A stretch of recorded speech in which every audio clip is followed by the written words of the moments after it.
இந்த உலகத்தையே பெண்கள் கண்ட்ரோல் பண்ண ஆரம்பிச்சா எப்படி இருக்கும்? இந்த கம்பெனியோட பாஸ் இருக்கானே, அவன் லேடிஸை தன்னோட சொந்த ஆசைகளுக்கு மட்டும்தான் பயன்படுத்திக்குவான். மற்றபடி லேடிஸை சுத்தமா மதிக்க மாட்டானா. இதனால அங்க வேலை பார்க்குற ஒரு லேடி அவன் கிட்ட பிரச்சனை பண்ண ஆரம்பிச்சிடுறாங்க. அதுல 2 பேருக்கும் பயங்கரமா வாக்குவாதம் ஆக அவங்க ஒரு கட்டத்துல கடுப்பாகி நான் அந்த வேலையை ரிசைன் பண்றேன்னு சொல்லிட்டு கிளம்பிடுறாங்க. இருந்தாலும் ஒரு லேடி எப்படி ஆம்பளைக்கு ஈக்குவலாக நினைக்கலாம்னு அவங்கள விடாம பின்னாடியே ஆர்கியூ பண்ணிட்டு போயிட்டு இருக்க, அப்ப பக்கத்துல வேற ஒரு லேடியை பார்த்து பல்ல காட்டிக்கிட்டே போயிட்டு இருந்ததுல குறுக்க இருந்த போஸ்ட் கவனிக்காம முட்டி கீழே விழுந்துடுறான். அதுல அவன் மண்டையில ஹெவியா அடிபட்டு மயங்கிடுறான். ரொம்ப நேரமா அப்படி ரோட்ல கிடக்கிறத பார்த்துட்டு 2 லேடிஸ் வந்து அவனை எழுப்பி விட அவனும் மெதுவா எந்திரிச்சு திரும்ப ஆபீஸ்க்குள்ள வரான். அங்க பார்த்தா அந்த ஆபீஸ்ல வேலை பார்க்குற எல்லாரும் இவன் என்ன இவ்வளவு லேட்டா வரான்னு வித்தியாசமா பாக்குறாங்க. சரி என்ன அவனோட கேபின்ல போய் உட்காருவோம்னு போக நீ என்னடா பாஸோட இடத்துல வந்து உட்காருன்னு கேக்குறாங்க. பார்த்தா அவன் ஆர்கியூ பண்ணிட்டு இருந்த லேடி தான் இப்ப பாஸா இருக்காங்க. ரிசப்ஷன்ல இருந்த லேடியும் ஹவுஸ் கீப்பிங் லேடியும் இப்ப சிஇஓ லெவல்ல இருக்காங்க.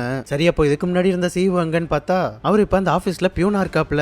மொத்தத்துல இங்க ஜென்ஸ் இருந்த இடத்துல லேடிஸ் இருக்காங்க, லேடிஸ் இருந்த இடத்துல ஜென்ஸ் இருக்காங்க. அதெல்லாம் பார்த்துட்டு ஹீரோக்கு ஒண்ணுமே புரியாம கடுப்பாகி வெளியில வர அங்க பர்கர் கிங் இப்ப குயினா மாதிரி இருக்கு. அதோட தெருவோட பேருக்கு பின்னாடி இருந்த கிங்கும் குயினா மாதிரி இருக்கு. அது மட்டும் இல்லாம விளம்பரங்கள்ல பொண்ணுங்க இருந்ததெல்லாம் மாறி இப்ப எல்லா விளம்பரங்கள்லயும் ஆம்பளைங்க தான் இருக்காங்க.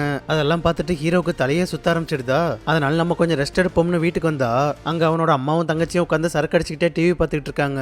அப்பாவும் அண்ணனும் சமைக்கிறது பசங்களை பாத்துக்கிறதுன்னு வீட்டு வேலை பார்த்துக்கிட்டு இருக்காங்க. மண்டையில அடிபட்டதுனாலதான் நமக்கு இதெல்லாம் பண்ணுது அப்படின்னு திரும்ப அதே போஸ்ட்டுக்கு வந்து மண்டையை போட்டு முட்டுன்னு முட்டிக்கிறான். இருந்தாலும் எதுவுமே மாறல. திரும்ப எப்படி பழைய நிலைமைக்கு வருதுன்னு அவனுக்கு தெரியலங்க.